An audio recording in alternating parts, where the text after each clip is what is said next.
Hi everyone, we're in the middle of week 3, so I thought that this would be a really good time to touch base and to kind of look back over what we've done so far this semester and to look forward to what we'll be doing in the next week and oncoming weeks and throughout the rest of the semester as well. So the first thing that I wanted to kind of go over with you, I've gotten a couple of emails from some of you being concerned about the fact that there's a 0 grade in the grade center for the Project 1 draft. Don't be concerned about that. It should be a 0 because if you look through the project description, you'll see that this draft is not graded. So that's why there's a 0. Now, when you look through that description, you'll see that if you did not submit the draft, you would receive a 20% penalty on the final draft. So don't be concerned if there's a 0 in the grade center at this point. That's what it should be. So other than that, I did want to just go over a little bit with you about your drafts. I read through all the drafts.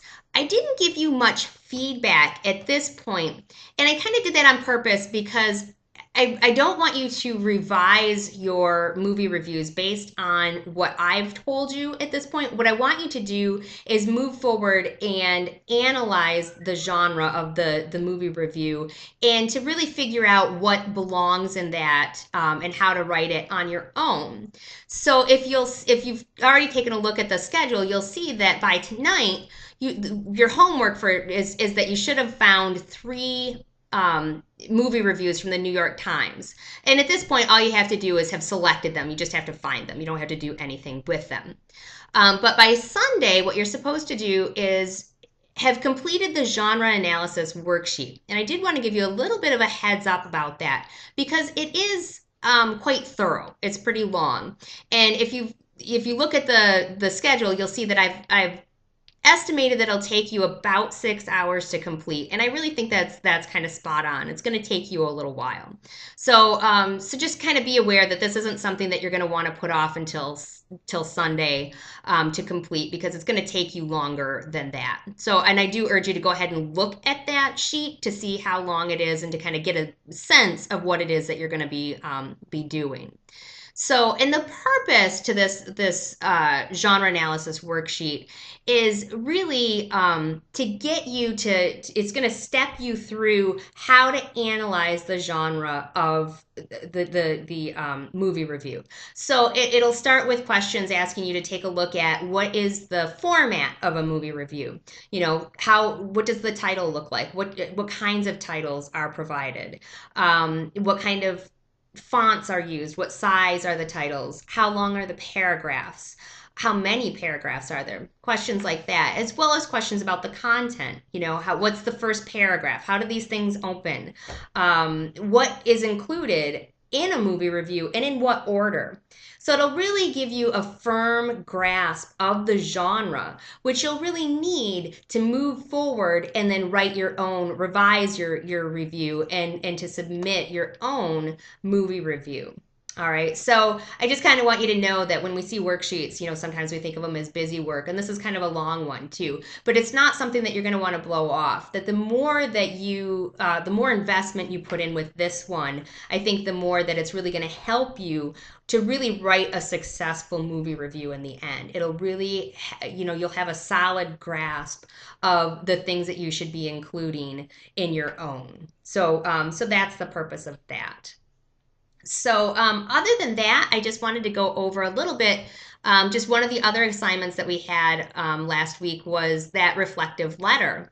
It was probably a little bit of a different kind of a writing assignment for most of you. You may not have ever had to write a reflection or a reflective assignment before.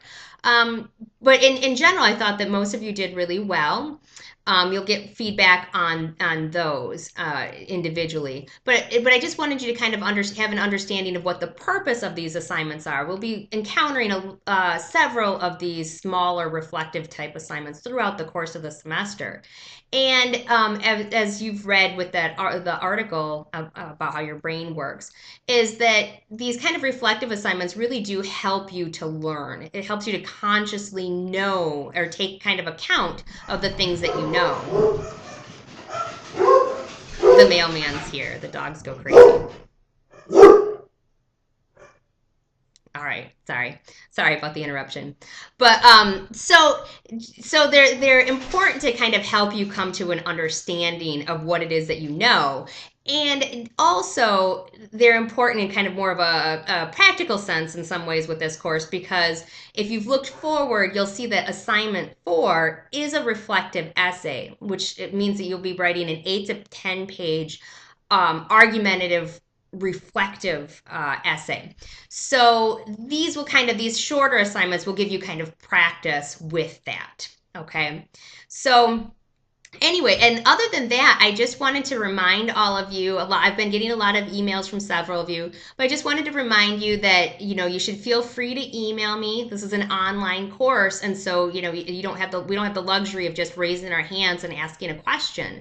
So feel free to email me. I try to get back as quickly as possible, within 24 hours at the most. And also to remind you that I can, if you're feeling a need to conference with me and have a little bit more of an in-depth kind of a conversation as you move forward to writing your drafts and those kinds of things, that I'm available in many different ways. Even though we're doing an online class, I do have an office on campus. I'm only there on Wednesdays and Thursdays, but so for those of you who are on campus or in town, I can meet with you face to face. But you'll just have to send me an email and let me know when you'd like to be or like to meet. Other than that, I can do Google Hangouts, Skype. We can use VC, whatever kind of a video conference that you find that you're familiar with already, and even if you're not, that's really easy to do a video conference. So video conferencing is something that we can do, and if you're not comfortable with that, if you'd like to, I can. We can have a phone call conversation as well. Just have to email me. We'll exchange phone numbers and meet and contact and be able to talk things through. So I just want you guys to be aware of that there are lots of different avenues to contact me and to not hesitate to do so. Okay? All right. We'll talk to you guys later. Bye.